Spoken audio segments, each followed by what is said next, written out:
Okay, let's just jump right in. The world of luxury, it's having a full-blown identity crisis. After years and years of just explosive growth, the entire industry is at this massive crossroads, and it's caught in a really high-stakes battle between two wildly different ideas for its future. On one side, you've got the cold, calculating perfection of the algorithm, and on the other, the singular, passionate vision of the artist. The real question is, who's going to win?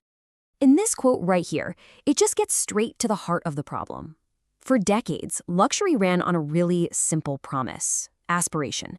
But today, that whole idea, that dream that everyone wants but only a select few can actually have, well, it's starting to feel less like a dream and a lot more like a broken equation. So how exactly did the dream machine break down? Well, it's a mix of things, really. Sales are slowing down, customers are getting kind of tired of it all, and the trust that held the whole thing together is, well, it's fading. The machine that used to churn out pure desire is officially sputtering. It's really this perfect storm of factors. I mean, the market is just saturated with products that all kind of look the same, right? And at the same time, you have these rampant price hikes that have even the wealthiest people asking, is a handbag really worth $10,000? It all leads to this homogenized, generic feeling. And ultimately, that just erodes the very trust the whole system was built on. So facing this crisis, the industry isn't just making little tweaks here and there. No way. It's making two enormous, fundamentally opposite bets on how to save itself. And this is where the real fight begins. So let's talk about the first bet, the algorithm. This is the promise of data-driven perfection, of hyper-efficiency, and a world where every single decision is optimized by artificial intelligence.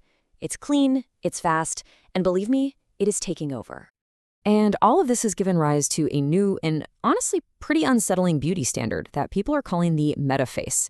Think of AI models like Kenza Lawley, who won the first Miss AI pageant. It's this aesthetic of flawless, totally textureless skin and hyper-feminized features. It's this uncanny vision of beauty that feels more like a simulation than an actual human. And this isn't some far-off, distant future thing. AI is already deeply, deeply embedded in fashion. You have virtual influencers like Lil Miquela starring in Prada campaigns. Balmain created an entire army of digital models. And the very way you shop online is being shaped by AI, from those personalized emails Victoria's Secret sends you to the AI-powered search tools that help you find the perfect shoe. So why the huge rush? It's simple. Because it works. Swarovski says a full 10% of its website sales come from AI-driven recommendations. The footwear retailer Calorays saw its conversion rate jump 23% after they put in AI search tools. Look, these aren't small numbers. We're talking billions in potential revenue, and that's what's driving this massive adoption. But here's the catch. All this efficiency comes with some huge trade-offs. Sure, on one hand, AI promises this incredible personalization and massive cost savings, but on the other, it risks a total homogenization of style, a loss of that essential human touch, and the creation of beauty standards that are, literally inhuman. And then there's the hidden cost, the environmental impact we almost never talk about. Just think about this for a second. Training just one large AI model can use up 700,000 liters of fresh water. That is a staggering environmental price to pay for digital perfection. Okay, so let's shift gears and look at the second big bet, which is a complete and total rejection of the algorithm.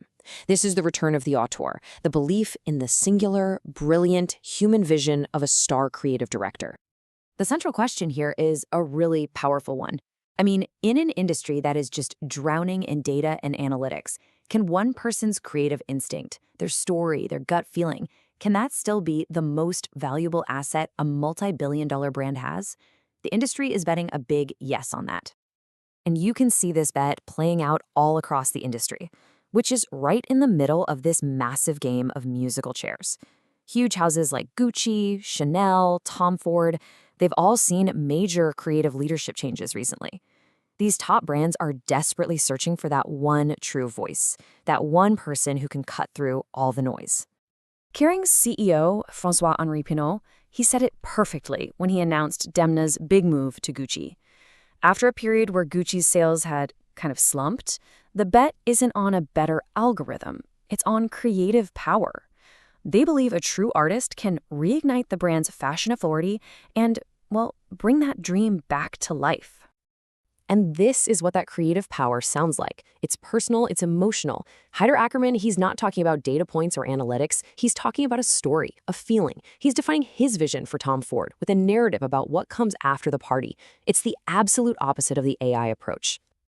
So we have these two completely opposing forces.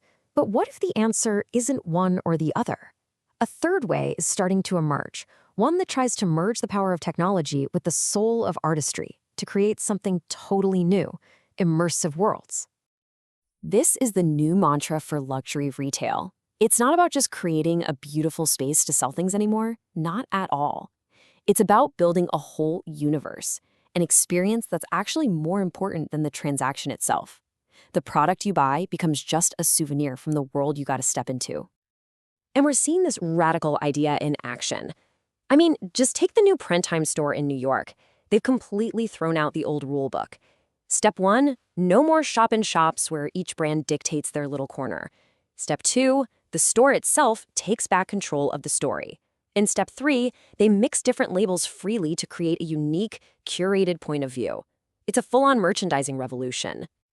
And you're seeing this pop up everywhere as brands transform themselves into these cultural destinations. Prada opens a restaurant in a restored mansion, art directed by the legendary filmmaker Wong Kar-wai. Dior creates a totally immersive art exhibition in Tokyo. Hermès envisions a living exhibition where silk scarves literally move and breathe. They're telling stories that go way beyond just the clothes on the rack. So where does all this leave us? What is the future of luxury, really? It feels like we are on the very cusp of a major redefinition of what it even means to be a luxury brand. Which, of course, brings us right back to our original question. After seeing both sides of the argument, what's the answer? Is it the cold, hard logic of the algorithm, or is it the passionate chaos of artistry? And the key takeaway here is this. It's not actually a choice. It's a false choice. The smartest brands are realizing that the future is a fusion.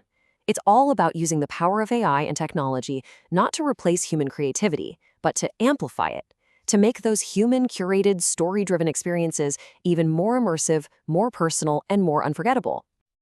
And that leaves us with one final thought. As this battle for the soul of luxury rages on, what are we, the people who buy this stuff, what are we actually buying into anymore?